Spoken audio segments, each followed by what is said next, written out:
All right. My book, which looks like this right now. It's a blue book and a green book. The chapters are fully edited.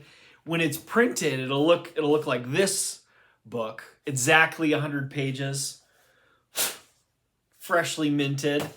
And it's a book called Beards+Fields. I've been working on it for a long time.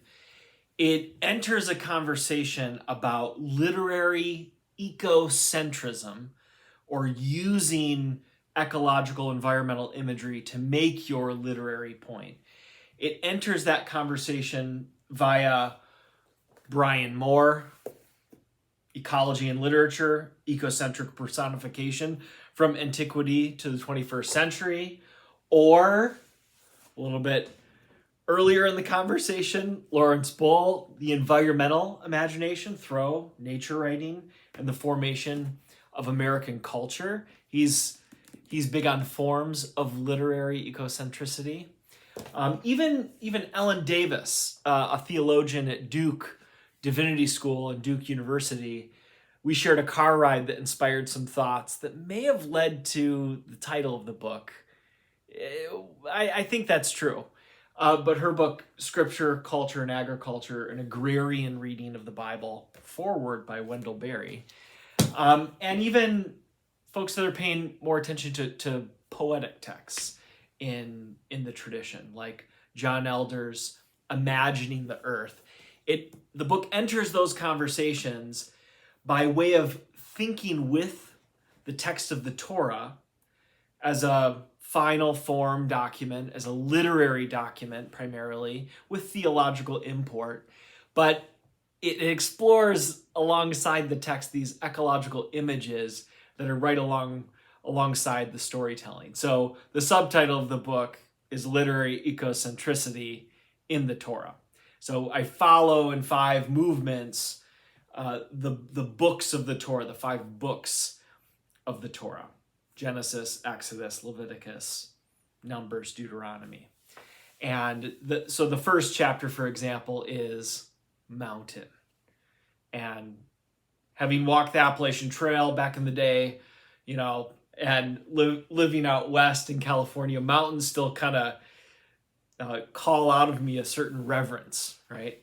Well, that's where you meet God, on the mountain, and Genesis is littered with mountains. You eventually have to get to Exodus to be at the main mountain of the story, but they all sort of read each other. They're all related intertextually to what is foreseen to be, not named in the text, Zion or Yerushalayim, the place where God's name eventually dwells. Or seeks to dwell in the story. But mountain and the Exodus, we look at the theme of water and birth. It's kind of a birth narrative going through a bloody but also water-initiated canal. God gives birth to a firstborn in the Exodus story through water and blood. And so you have water. Before that, you have mountain.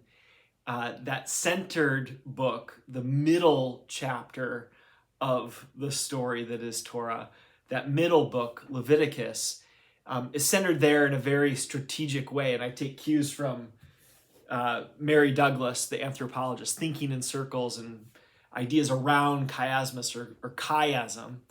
And Leviticus seems to sort of be the center of the center of the center of the story of Torah. And nestled right there in the middle of Leviticus is chapter 19, where you find love your neighbor as yourself.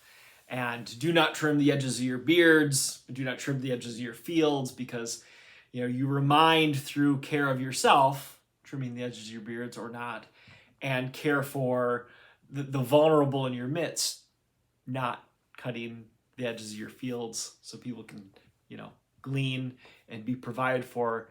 You're reminded of that central verse right there in that chapter. That's where Ellen Davis's insight comes from.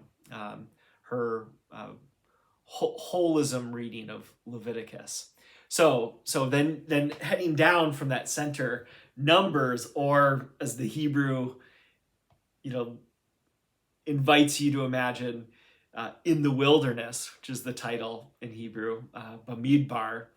And those episodes sort of recapitulate the story of the firstborn in Genesis. So we don't miss all of that narrative stuff in Genesis, and we take cues from astute readers like Caleb Carmichael. And so I'm very much indebted to some of his insights about the relation between narrative and law in the Torah, and then outside of the Torah even. And finally,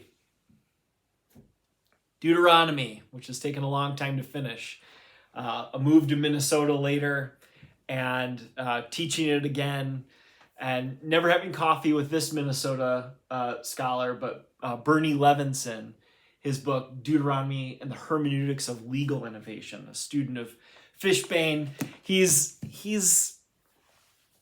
helping me see how it is Deuteronomy as a text, one, sort of sets the tone for the next chapter, kind of a hinge in the story of the primary history, but also how it's doing interpretation, right? It's doing a kind of literary task within the Torah itself, inviting you to be, as he says, an interpreter. So that's the book. I'll let you know when it drops. But if it's not thin and readable, you'll have to tell me that it's not thin and readable, because that's the goal. 100 pages, done.